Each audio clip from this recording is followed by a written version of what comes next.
Bonjour à tous. Tout d'abord, on va vous expliquer pourquoi on a voulu chercher à étudier des trajectoires individuelles de maraîchers.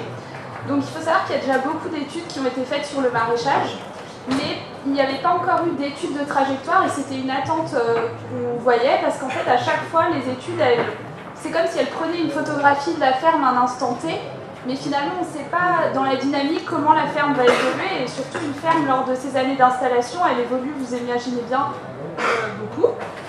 Donc on a voulu aller au-delà de cette photographie qui empêche des réflexions plus globales et puis aussi parce qu'on voulait essayer de prendre en compte les facteurs qui font qu'il y a des évolutions et pourquoi est-ce que ces évolutions ont lieu. Donc pour ça, il y avait déjà eu un essai avec une tentative d'analyse de données qui avait été recueillie en 2013, mais en fait, les fermes maraîchères sont tellement diversifiées qu'ils n'avaient pas réussi à analyser ça statistiquement. Donc cette fois, on a réessayé, mais donc avec la vision trajectoire, en regardant à chaque fois les paramètres sur plusieurs années. Donc aussi on s'est dit qu'il fallait prendre en compte, et ça encore c'était souligné dans les différentes études précédemment, pas seulement des paramètres techniques et économiques, mais aussi des paramètres sociaux et environnementaux pour mieux comprendre encore une fois les choix des maraîchers et pourquoi ils s'orientent vers un système ou un autre. Et donc on s'est tout d'abord posé la question de quels indicateurs utiliser afin d'avoir un questionnaire qui corresponde à nos attentes. Donc tout d'abord, qu'est-ce qu'un indicateur? Donc un indicateur, c'est une donnée qu'on prend et qui va nous permettre de mesurer quelque chose dans la ferme. Et ces indicateurs, on en a choisi une certaine liste que je vais vous présenter ensuite. Et l'idée, c'était d'acquérir des repères. On préfère utiliser le mot repère que référence, parce qu'une référence, ça donne l'idée qu'il faut tendre vers ça, alors qu'un repère, c'est juste quelque chose qui nous indique que, ah bah oui, il y a une ferme comme ça qui existe. C'est possible, mais ça ne dit pas qu'il faut absolument aller vers ça et que c'est un objectif en soi.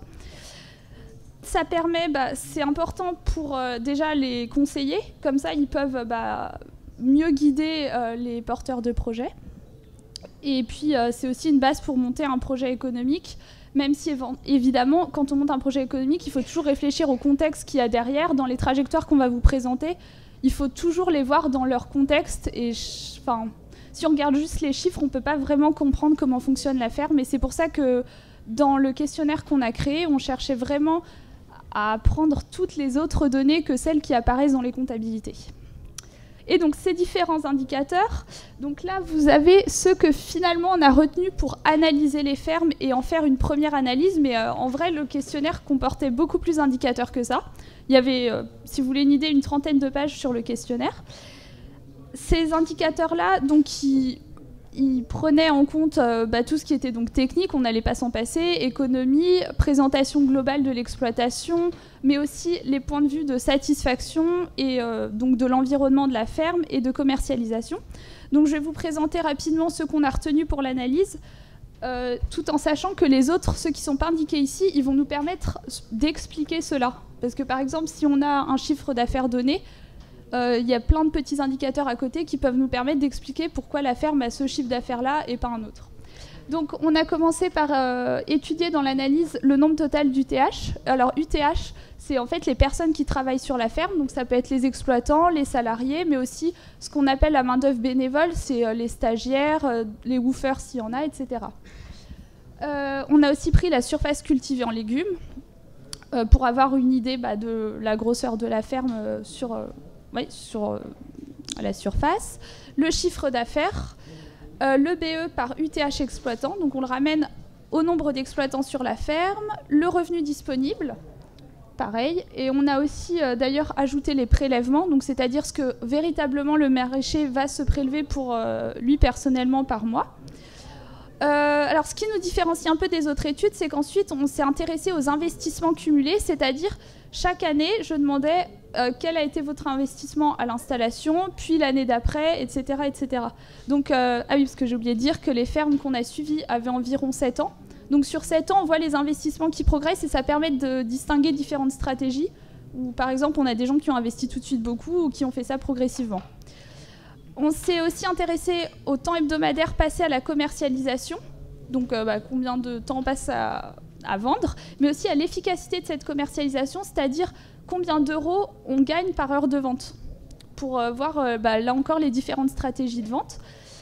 Là, c'est des données plus sociales, enfin sociales au sens large, le nombre de jours de repos hebdomadaires, le nombre de semaines de vacances et la satisfaction qu'on en tire, parce qu'il y a des gens, un jour par semaine, ça leur suffit, d'autres non. Donc à chaque fois qu'on analyse une donnée, c'est important de se rendre compte comment le producteur se place par rapport à ça, parce que ça peut beaucoup varier selon les gens et expliquer différents systèmes. Et pareil, donc des indicateurs de pénibilité. Donc on avait distingué la pénibilité technique, physique et morale. Et à chaque fois, les exploitants donnaient une note. Donc voilà. Ensuite, tout ça a été donc testé sur 15 fermes en Bretagne. Alors l'échantillon, en fait, on a voulu essayer de balayer le plus de diversité possible.